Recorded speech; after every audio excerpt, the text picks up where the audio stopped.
مجھے یاد نہیں پڑتا کوئی ایک دن ایسا گزرا ہو جس میں امی ابو یاد نہ آئے. جس کے پاس ہیں پھر کیوں نہیں ان کی خدمت کرتے؟ یہ چلے جائیں گے تو پھر ملنے کے لیے قبرستان جانا پڑے گا, پھر قبر پر جا کر ان سے باتیں کرنی پڑیں گی, لیکن جواب نہیں آئے گا. تمہارے پاس ایک رحمت کا سائبان ہے. اب تو سائنس بھی یہ کہتی ہے 5-6 سال کا بچہ اور 60 سال کا بوڑھا یہ برابر ہوتا ہے.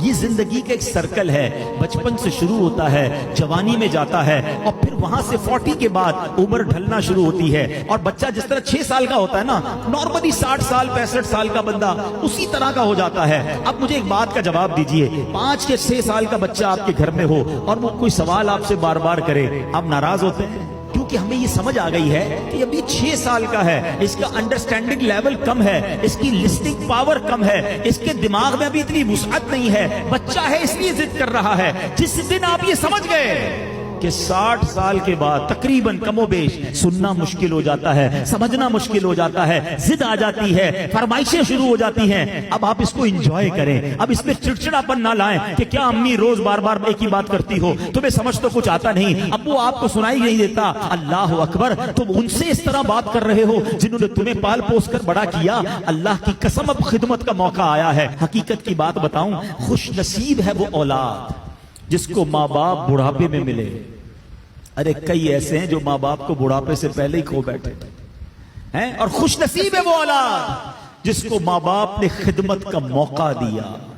ہاں, کئی ماں باپ تو ایسے ہیں جو بچوں کی خدمت کرتے کرتے ہی خود دنیا سے چلے. اگر تمہیں آج خدمت کا موقع ملا ہے نا, یاد کرو میں بھی تو بستر گندا کرتا تھا, میں بھی تو راتیں ان کی تنگ کرتا تھا. اگر میرے ماں باپ بچپن میں یہ فیصلہ کر لیتے کہ میں اس بچے کو کیسے سنبھالوں تو میں تو بے لباس رہ جاتا. کپڑے انہوں نے پہنائے, اگر مجھے وہ چھوڑ دیتے تو میری تعلیم کا کیا ہوتا, میری پرورش کا کیا ہوتا. مجھے آج جو بھی ہوں میں دنیا میں, اپنا ذہن بنا لو میرے پیارے اسلامی بھائیوں, خدا کی قسم اگر آج تمہارے پاس شرافت ہے, عزت ہے, دولت ہے, دنیا میں جو کچھ ہے وہ سب کچھ ہمارے ماں باپ کی برکتوں سے ہے.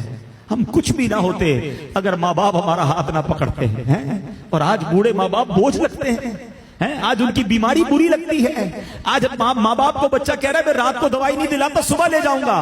اسی بچے کو آدھی رات کو اس کا دوست فون کرے, یار میری موٹر سائیکل خراب ہو گئی ہے, پریشان ہو گیا ہوں. ارے تیرے لیے جان حاضر, ابھی آتا ہوں. دوست کے لیے ٹائم ہے تمہارے پاس, ماں باپ کے لیے ٹائم نہیں ہے.